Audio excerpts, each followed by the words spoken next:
Un encuentro con su palabra, porque secase la hierba, marchitase la flor, mas la palabra de Dios permanece para siempre.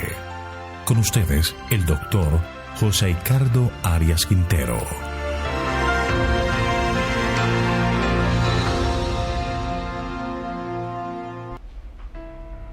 Hoy vamos a estudiar el capítulo 23 del primer libro de Samuel, David en el desierto. El libro de Samuel desarrolla el relato entre la experiencia de Saúl y la vida de David. Desde que Samuel le ungió rey siendo un jovencito, la experiencia de David cambió. Su trabajo especial de cuidar ovejas ahora se convierte en un soldado, en un capitán, pero además de eso debe huir al desierto para salvar su vida. No debió ser fácil para David esa experiencia. Quizás pensaría que si no le hubieran ungido, nada había pasado, pero las cosas no salieron bien. Dios lo estaba preparando para llegar a ser un rey justo y valiente. La primera sección del capítulo 23 son los versículos 1 al 6. Dios salva a Keila. Leamos los versículos 1 y 2. Dieron aviso a David diciendo: los filisteos están combatiendo contra Keila y roban las eras. Entonces David consultó a Jehová: ¿iré a atacar a estos filisteos? Jehová respondió a David: ve, ataca a los filisteos y libra a Keila. David debe sentirse un ermitaño y trata de evitar una confrontación con el ejército de Saúl. De Adulán, a unos 4 kilómetros al sur, estaba Keila, que también quedaba a unos 14 kilómetros de Gat, la ciudad de los filisteos. Este pueblo tenía sus cultivos y los filisteos venían a robarle las eras. Estas eran claves para el desarrollo de la agricultura. Recuerden que las eras quedaban en un territorio plano, en un lugar con una buena brisa para que se llevara el tamo y que fuera céntrica para la población. Así, de esta manera, al conocer David la noticia, sintió que debía hacer algo por los habitantes de Keila. Elena de White nos explica el por qué David tenía esta impresión. Dice: él, David, había sido ungido como rey y pensó que era responsable en cierta medida por la protección de su pueblo. Si tan solo pudiera tener la seguridad de que procedía dentro de lo que le señalaba su deber, estaba dispuesto a comenzar con sus fuerzas limitadas y se mantendría fielmente en su puesto del deber, cualesquiera fueran las circunstancias. Esto está en Sign of the Time del 5 de octubre del año 1888. Pero David no va a emprender una campaña sin consultar al Señor. No se sabe el medio, se cree que el vidente Gad estaba con él y por medio de él se hizo la consulta, a lo que Dios le dice que debe ir a liberarlos de Keila para que los filisteos no incursionen en su territorio. Sin embargo, no todos estaban de acuerdo. Leamos los versículos 3 al 6. Pero los que estaban con David le dijeron: mira, nosotros aquí en Judá estamos con miedo. ¿Cuánto más si vamos a Keila contra el ejército de los filisteos? David volvió a consultar a Jehová, y Jehová le respondió: levántate, desciende a Keila, pues yo entregaré en tus manos a los filisteos. Fue pues David con sus hombres a Keila y peleó contra los filisteos. Se llevó sus ganados, les causó una gran derrota y libró David a los de Keila.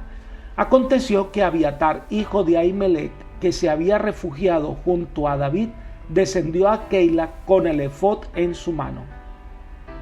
Se presenta un dilema entre quienes estaban con David.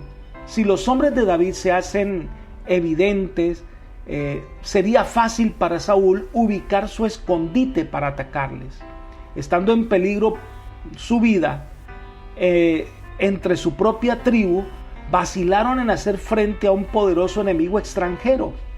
Con gusto habrían defendido a Israel contra los ataques sin motivo de sus enemigos, pero cuánto bien podrían hacer estos así llamados proscritos en pueblos que debían ser leales a la corona y que naturalmente se esperaría que ayudaran al rey apresando a sus oponentes. A pesar de la debilidad de Saúl, la mayoría del pueblo era obediente a la corona. David y sus consejeros estaban en un verdadero dilema y pensaron que lo único prudente que podían hacer era presentar su problema ante el Señor. Qué importante es el ejemplo que nos da David de consultar al Señor nuevamente para tener la certeza que se cumpla su voluntad. Dios se agrada cuando sus hijos consultan su divina voluntad. Mientras más frecuente se haga esto, más confianza tendremos en que Dios nos sacará de la dificultad. También será una lección para los soldados de qué se debían hacer primero. Primero conocer la voluntad de Dios y después proseguir obedeciendo sus indicaciones. Eso hicieron y enfrentaron a los filisteos y les causaron una gran derrota. Los despojaron de sus bienes y de esta manera Keila fue liberado. Con esa alegría en su corazón es cuando llega Abiatar trayendo el efod. Es el sobreviviente de Nob, el sacerdote que logró escapar con vida de la matanza que Saúl perpetró por incitación de Doeg. Abiatar permanece ahora al lado de David. Esto le da cierta credibilidad y le ayuda en su labor a David. La segunda sección de este capítulo muestra que Saúl, al escuchar lo que había pasado en Keila, sale a perseguir a David, versículos 7 al 18. Su deseo era alcanzarlo para darle la muerte. Comencemos leyendo los versículos 7 y 8. Y le avisaron a Saúl que David había venido a Keila. Entonces dijo Saúl: Dios lo ha entregado en mis manos, pues él mismo se ha encerrado al entrar en una ciudad con puertas y cerraduras. Saúl convocó a todo el pueblo a la batalla para descender a Keila y poner sitio a David y a sus hombres. Al parecer David permaneció suficiente tiempo en Keila de tal manera que la noticia llega a Saúl y se da cuenta que lo tiene muy cerca. Ahora, el problema de Saúl es considerar que Dios le estaba entregando en su mano a David. Un hombre puede pensar el mal por tanto tiempo, que éste se convierte en bien ante sus ojos y conciencia, y puede estar realizando los pensamientos y las intenciones, pero de su corazón, no de la voluntad de Dios. Es decir, Saúl estaba lejos de Dios, había perdido toda relación con el Señor, pero él se imaginó que como era el rey tenía el favor de Dios y que Dios finalmente le ayudaría en su empresa contra David. Y eso se convenció a sí mismo que era la voluntad de Dios matar a David. Cuán terrible y manipulable es la conciencia humana. Nosotros no podemos tomar decisiones de salvación o perdición basados en lo que nosotros creemos es correcto. Por eso el Señor nos dejó una guía para que podamos examinar nuestra conciencia a la luz de la palabra de Dios. Saúl, por su parte, le pareció una oportunidad tener a David en Keila, una ciudad amurallada. Sería fácil emboscarlo y por tanto convoca a su ejército para tal fin. David se entera de los planes de Saúl, pero toma la mejor decisión. Leamos los versículos 9 al 13. Pero al saber David que Saúl tramaba algo malo contra él, dijo al sacerdote Abiatar: trae el efod. Luego dijo: Jehová, Dios de Israel, tu siervo tiene entendido que Saúl intenta venir a Keila para destruir la ciudad por causa mía. ¿Me entregarán los vecinos de Keila en sus manos? ¿Descenderá Saúl como ha oído tu siervo? Jehová, Dios de Israel, te ruego que lo hagas saber a tu siervo. Jehová dijo: sí, descenderá. Dijo luego David: ¿me entregarán los vecinos de Keila a mí y a mis hombres en manos de Saúl? Jehová respondió: os entregarán. Entonces David partió con sus hombres, que eran como 600, salieron de Keila y anduvieron de un lugar a otro. Llegó a Saúl la noticia de que David se había escapado de Keila y desistió de salir. Tan pronto como David supo que Saúl estaba planeando de venir a Keila y atentar contra él, entonces ahora veía que las cosas se iban a complicar. Primero, este pueblo estaba agradecido con David y sus hombres por la liberación, y durante un corto tiempo estuvo entre ellos y suplieron sus necesidades. Estas acciones harían que David se enojara con los de Keila al mostrar simpatía con esos forajidos. Entonces, al llegar Saúl, los de Keila tendrían que enfrentar un dilema: si entregan a David o ubicarse como un pueblo que desobedecía al rey. Por eso David envió por el efod, que era el manto que usaba el sumo sacerdote, donde se encontraban el Urim y el Tumim, dos piedras que mostraban el desagrado o la aprobación divina. David hizo dos preguntas. ¿Mi presencia pondría en riesgo a los de Keila? La respuesta es sí. La segunda pregunta es: ¿me entregarán los de Keila a Saúl? La respuesta es afirmativa. Ellen G. White dice: los habitantes de la ciudad ni por un momento se creyeron capaces de un acto tal de ingratitud y traición, pero David sabía por la revelación de Dios que no podía confiar en ellos y que fallarían en la hora de la necesidad. Esto está en Sign of the Times del 5 de octubre de 1888. Y es por eso que Saúl había resuelto que si los de Keila no obedecían la orden de entregar a David, destruiría la ciudad. Por eso Saúl veía esto como una gran oportunidad y trajo un gran ejército. David no es un hombre egoísta. Piensa en la seguridad de los habitantes del pueblo y él decide, con la información proporcionada por Dios, salir de Keila y librar a ese pueblo y a él mismo de una confrontación con el ungido del Señor. Cuando Saúl se entera que David se había ido, decidió no ir a Keila. Fue la mejor decisión que tomó David y libró a este pueblo de una gran tragedia. Leamos los versículos 14 y 15. David se quedó en el desierto en lugares fuertes y habitaba en un monte en el desierto de Zif. Lo buscaba Saúl todos los días, pero Dios no lo entregó en sus manos. Viendo pues David que Saúl había salido en busca de su vida, se quedó en Ores, en el desierto de Zif. Un pueblo era una meseta a 6 kilómetros al sureste de Hebrón. Ese era Zif. Cerca de allí había un wadi. Los wadis eran una especie de un valle o río seco que solo corre agua allí en la temporada de lluvia. Este distrito es un desierto árido y calcinado, lleno de wadis profundos que ofrecen excelentes escondites. Llamados así también los lugares fuertes o fortalezas, eran miradores que dominaban extensas zonas del país y estaban lo bastante cerca como para que fuera imposible que alguien atravesara esa sección sin ser advertido. Tal vez David colocó a sus hombres en varios puntos estratégicos y cada día recibía información acerca de la ubicación de las fuerzas de Saúl. Casi era imposible obtener agua y alimentos, por eso David tuvo que ir a Ores en busca de agua y alimento. Estando allí, David recibe la visita de su amigo Jonatán. Leamos los versículos 16 al 18. Jonatán, hijo de Saúl, se levantó y vino donde estaba David en Ores, y le reconfortó en Dios diciéndole: no temas, pues no te hallará la mano de Saúl mi padre.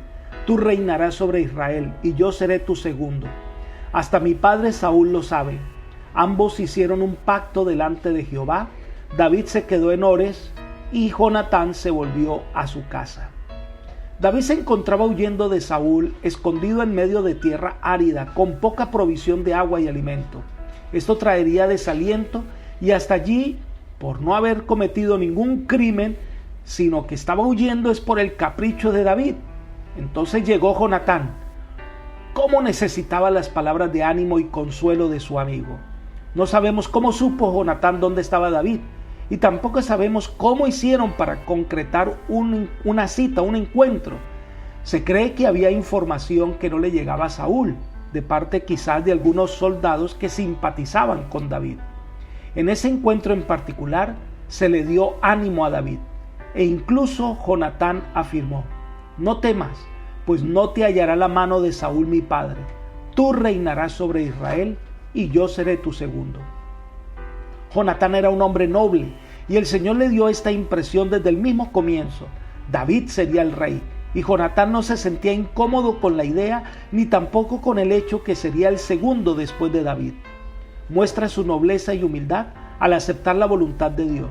Hicieron un pacto entre amigos, y posteriormente Jonatán regresó y David siguió al desierto, animado y con deseos de alabar a Dios. Muchos consideran en ese momento, él compuso el Salmo 11. La última sección del capítulo 23 de Primero de Samuel son los versículos 19 al 28 y nos muestra a un pueblo que traicionó completamente a David. Son los de Zif. Leamos los versículos 19 y 20. Después subieron los de Zif para decirle a Saúl en Gabaa: ¿no está David escondido en nuestra tierra, en las peñas de Ores, en el collado de Aquila, que está al sur del desierto? Por tanto, el rey desciende ahora pronto, conforme a tu deseo, y nosotros lo entregaremos en manos del rey. No se dan muchos detalles sobre la razón de la traición de los de Zif a David. Su aparente fidelidad al rey solo ocultaba su odio a David.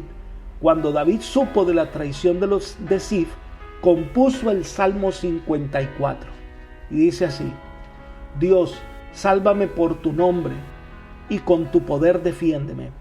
Dios, oye mi oración, escucha las razones de mi boca, porque extraños se han levantado contra mí y hombres violentos buscan mi vida. No han puesto a Dios delante de sí. Dios es el que me ayuda. El Señor está con los que sostienen mi vida. Él devolverá el mal a mis enemigos. Córtalos por tu verdad. Voluntariamente sacrificaré a ti. Alabaré tu nombre, Jehová, porque es bueno. Porque Él me ha librado de toda angustia y mis ojos han visto la ruina de mis enemigos. Sigamos leyendo la historia de Primero de Samuel capítulo 23, ahora los versículos 21 al 23. Saúl les respondió: benditos seáis vosotros de Jehová, que habéis tenido compasión de mí. Id pues ahora, aseguraos más, conoced y ved el lugar donde se esconde, y quién le haya visto, porque se me ha dicho que él es muy astuto. Observad pues e informaos de todos los escondrijos donde se oculta. Regresad a mí con información segura, y yo iré con vosotros. Si él está en la región, yo lo buscaré entre todas las familias de Judá. Qué tremenda escena la que vemos aquí. Saúl bendice en el nombre de Dios a un pueblo que es capaz de traicionar a un hombre inocente. Elena de White describe así este acontecimiento: pero los hombres de Zif habrían sido peores, habrían traicionado a David entregándolo en manos de su enemigo, no porque fueran leales al rey, sino porque odiaban a David. Su interés por el rey era tan solo un pretexto.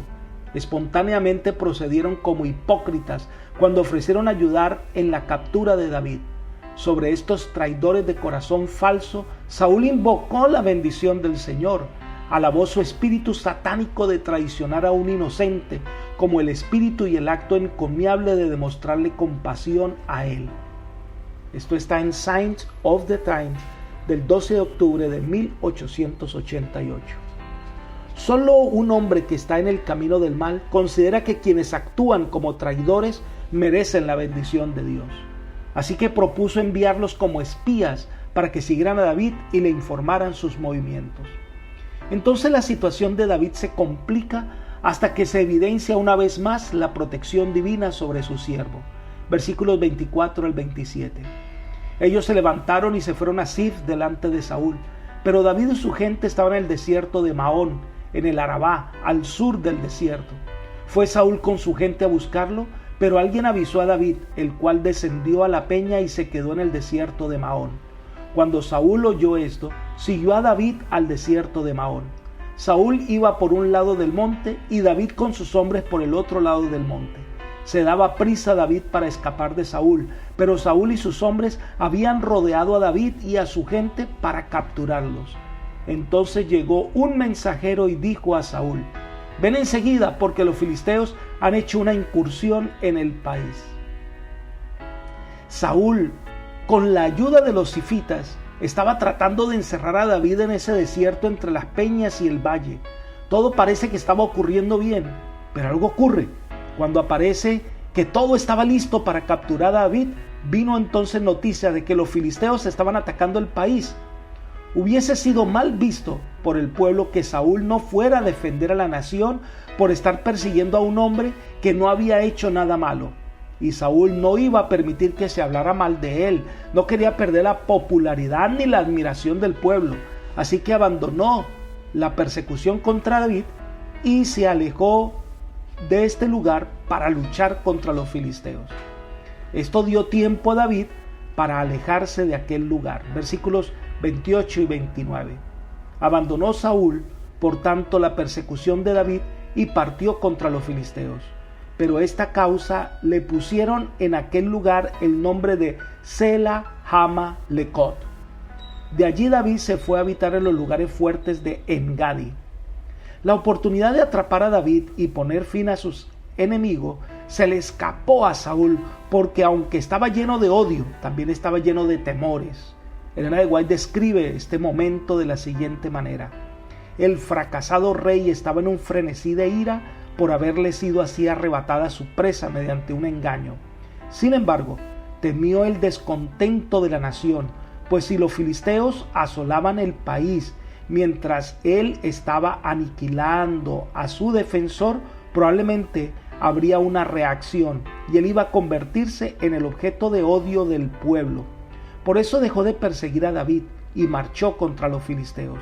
Esto dio a David una oportunidad para escapar al baluarte natural de En-Gadi.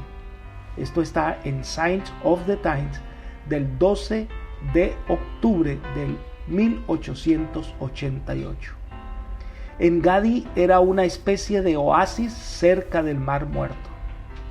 Apreciados amigos y hermanos, en nuestro caminar diario, en el trabajo y en las actividades y decisiones que debemos tomar, tengamos siempre presente que Dios está a nuestro lado, dispuesto a ayudarnos y guiarnos.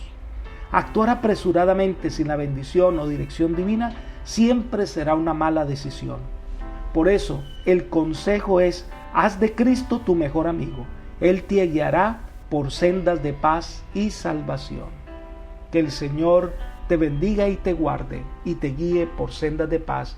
Es mi oración por ti. Amén.